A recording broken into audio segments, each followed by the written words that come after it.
আজকে আমাদের যুবক সমাজ পাগল, বুঝে না, বুদ্ধি কম, সারাদিন ক্রিকেটার জুয়ার পিছনে সময় দেয়। তাকিয়ে দেখো হে যুবক, আমেরিকা ইসরায়েলের দিকে। আমেরিকা ইসরায়েল চীনের কোনো ক্রিকেট টিম নাই। তারা তোমাদের মতো পাগল নয়। তারা পড়াশোনা করে, অস্ত্র বানিয়ে, আবিষ্কার করে অপেক্ষায় আছে। তোমাকে খেলায় মত্ত রেখেছে, তোমাকে জুয়ায় মত্ত রেখেছে। একদিন তোমাকে কচু কাটা করে কাটবে, অপেক্ষায় আছে যুবক। তোমার বুদ্ধি কম, তুমি বুঝতে পারো না। যাও তুমি পদ্মা সেতুতে গিয়ে দেখো, যারা আজ পদ্মায় ইঞ্জিনিয়ার, ম্যানেজার, ডিজাইনার, সবাই চায়না, কোরিয়া থেকে ভাড়া করে আনা।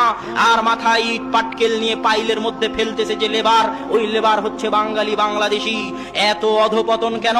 এইভাবে যদি মদ, গাঞ্জা, ফেন্সিডিল আর অবৈধ সম্পর্ক নিয়ে ব্যস্ত থাকো যুবক, তাহলে চিরদিন লেবারিগিরি করেই খেতে হবে।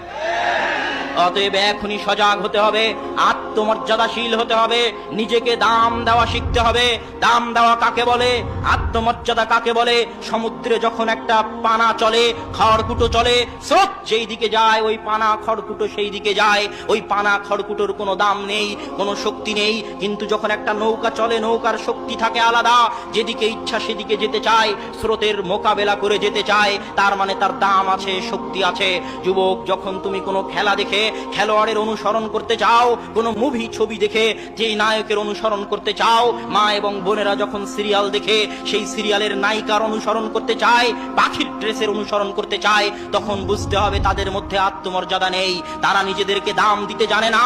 যদি আত্মমর্যাদা থাকতো যুবক, তাহলে ভাবতে, আমি কেন এই খেলোয়াড়, এই নায়কের অনুসরণ করব? আমি তো এমন কাজ করব যেন একদিন এই খেলোয়াড়, এই নায়ক আমার রাসূল মুহাম্মদ সাল্লাল্লাহু আলাইহি ওয়াসাল্লামের অনুসরণ করে। এর নাম ঈমান, এর নাম আত্মমর্যাদা, এর নাম নিজেকে দাম দেওয়া। কিন্তু আমি তোমাদেরকে কিভাবে বুঝাবো যে তোমরা নিজেদেরকে দাম দিতে জানো না, আত্মমর্যাদাশীল হতে জানো না?